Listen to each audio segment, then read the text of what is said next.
Mr. Men Go to the Dentist by Roger Hargreaves. Read by Books for Kids by Flying Dragons. It was time for little Miss Sunshine to have a check-up at the dentist, but she was very nervous. "You'll be fine," said little Miss Wise, "as long as you have brushed your teeth twice a day, like me.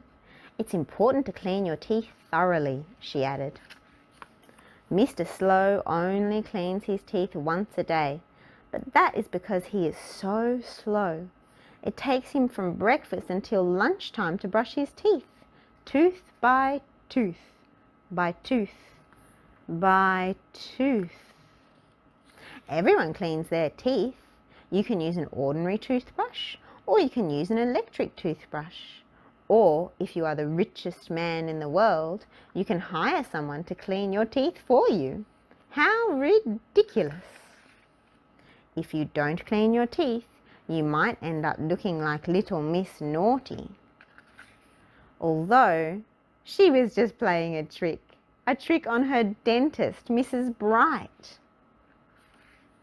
Everyone needs to go for a checkup at the dentist at least once a year. Everyone except Mr. Bump.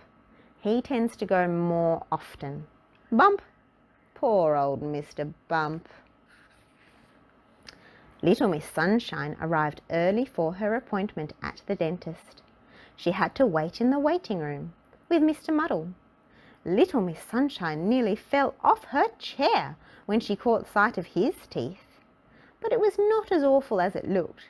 He had just muddled up his tube of toothpaste with a tube of food colouring.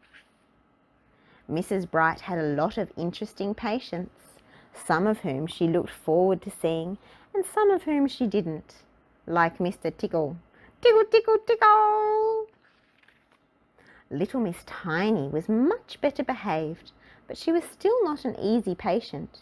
It was very difficult to see into such a tiny mouth. Mrs. Bright had to use a magnifying glass. In fact, Mrs. Bright has lots of difficult patients. Little Miss Stubborn refused to open her mouth. Little Miss Somersault could not sit still. Mr. Nosy's nose got in the way. And Mr. Topsy-Turvy was all upside down. But she also had lots of good patients. Mr. Strong had very strong teeth, so strong that he could bite into a coconut. Mr. Fussy had very, very clean teeth, and Mr. Perfect had perfect teeth.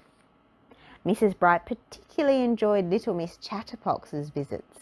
It was the one time she was able to get a word in edgeways, as little Miss Chatterbox couldn't talk with her mouth wide open. Little Miss Sunshine was still a little nervous when Mrs. Bright called her into the examination room. Little Miss Sunshine sat in the chair and opened her mouth wide. "Well, I never!" cried Mrs. Bright.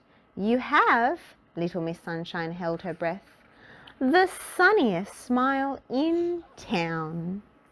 If you enjoyed this book, please do hit subscribe. We'd love to share this and many more different Mr. Men books and other kinds of books with you too.